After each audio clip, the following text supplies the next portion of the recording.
Let's put in context what we have learned regarding water use. As you can see in this map, the US is among the countries that consume the most water per year per person. The color indicates the consumption of water. The darker the red, the higher the consumption. And this graph shows the cost of water in terms of the hours a person needs to work to pay 1 year of clean water. And the pricing goes from number 1 to number 30, sort of the cheapest. And if you look at the graph, the US is among the countries with the lowest price of water in terms of what the population needs to work to make the payment for the water they consume. So we are 26 in the world of mostly industrialized countries. So the bottom line is that rich countries tend to use more water than poor ones. And the cities that conserve the most water use incentives, new technology, and metering, because there is a relationship between what we pay and how much water we consume. Water is the most valuable resource in the world, and less than 2% of the world's water can be used for consumption. 1/10 of the population do not have access to clean water. 1 in 3 do not have access to toilets. And consumption is definitely driven by need and price. As you can see in the graph, there is a clear relationship between price and consumption. Germany, who is among the industrialized countries with higher prices for water, has one of the lowest consumption in the world. Compared to the US and Canada that maintain the price of the water very low, artificially low, and had an incredibly high consumption of water per person. This disconnect between price and actual cost of the water is very clear in Central Arizona. The Central Arizona project was financed by the federal government. So we are paying only less than half of what it actually cost. And what happens is that the whole country pays for our water, and we don't feel the need to save the water because it is considerably inexpensive. A family of 4 using 100 gallons per person per day will pay about $34 a month in Phoenix compared to $65 in Boston. So we need to make these decisions based on the actual price, not the subsidized price of the resource. So let's look at the graph. Let's, for now, just pay attention to the 2 cities, Phoenix and Boston. And let's not go into details on the pricing, which is the first bar that has the yellow, orange, and black. Those are, let's say that's the price. The next bar, the green one, shows the consumption, and the blue one, the rain, the annual precipitation in that area. And as you can see here, Boston gets considerably more water, and it pays considerably more for the water they consume, and consumption is probably about 1/3 of that of Phoenix. And that is unrealistic. We cannot afford to continue this trend. We need to make some kind of policy changes that will reduce the consumption of water in the area.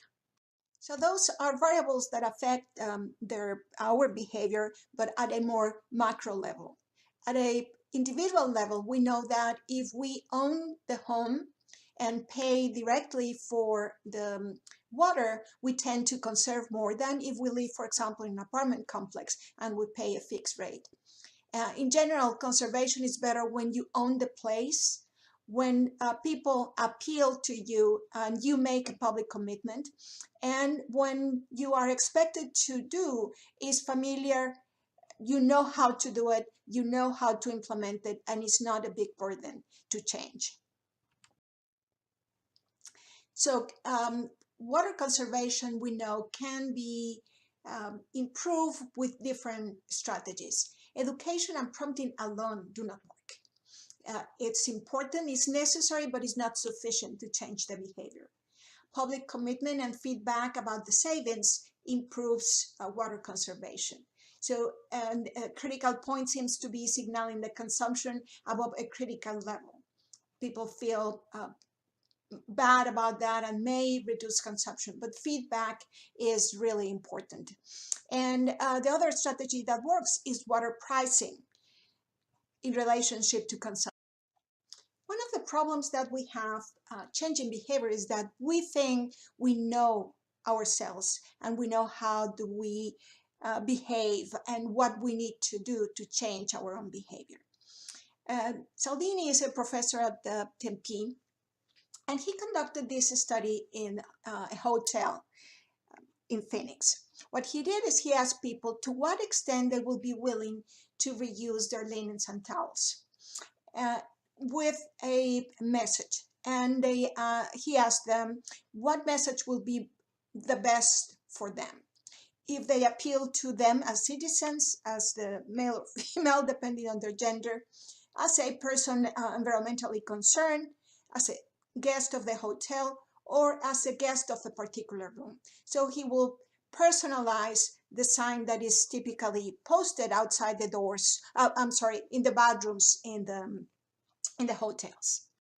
The bar graphs show what people said.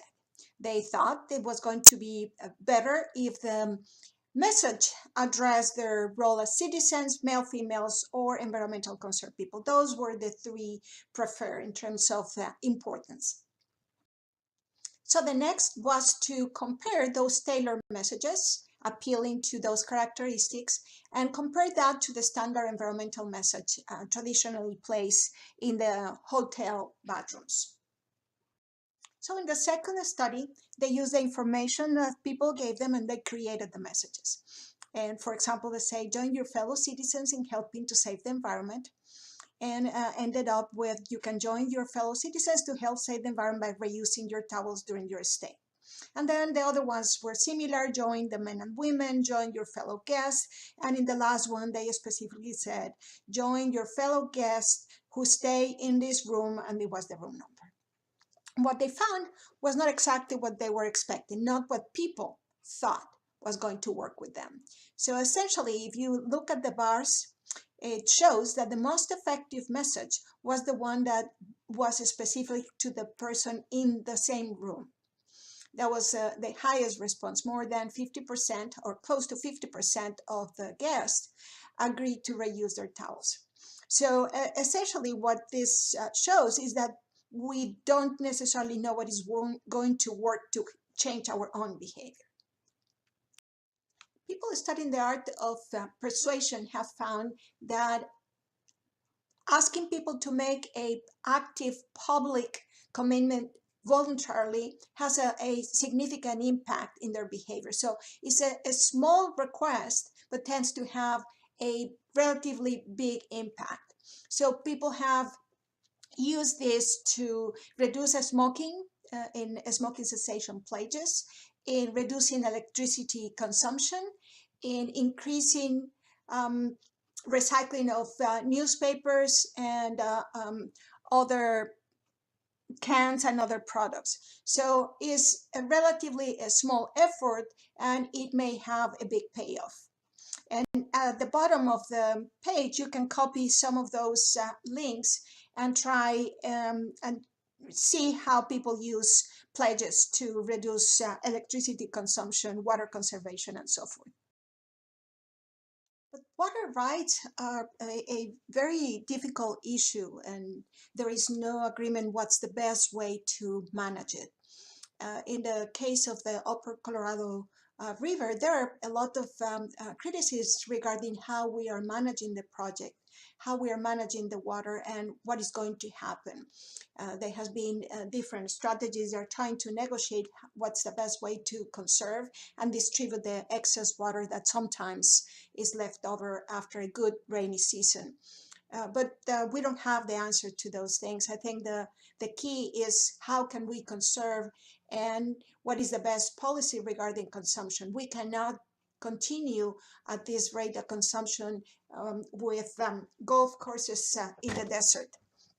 In 2013, there was a group of Kansas farmers that commit to reduce the water they were taking from the ground because they were fears of salinization.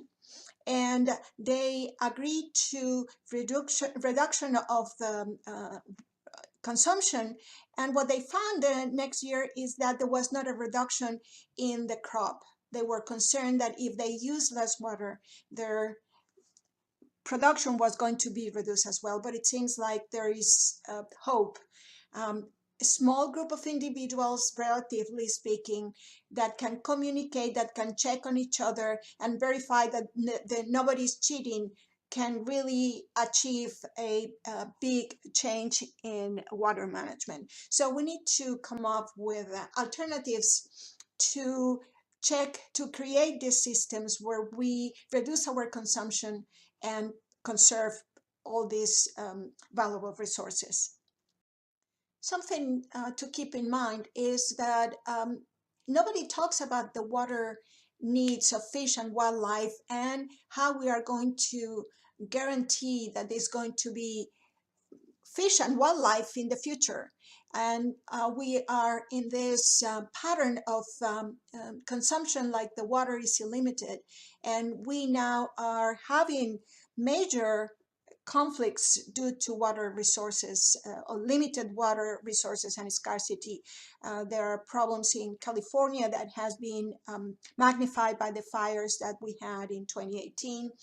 And we need to pay attention who makes these policies and decisions and who benefits. And it's very important for your future to get engaged and ask yourself who is benefiting of these lobbying companies, who will keep them honest. There are different places where you can check that, but I will really encourage you to look hard and well and express your opinion by voting. Let's go to chapter 15 and see how can we build more feeding environments.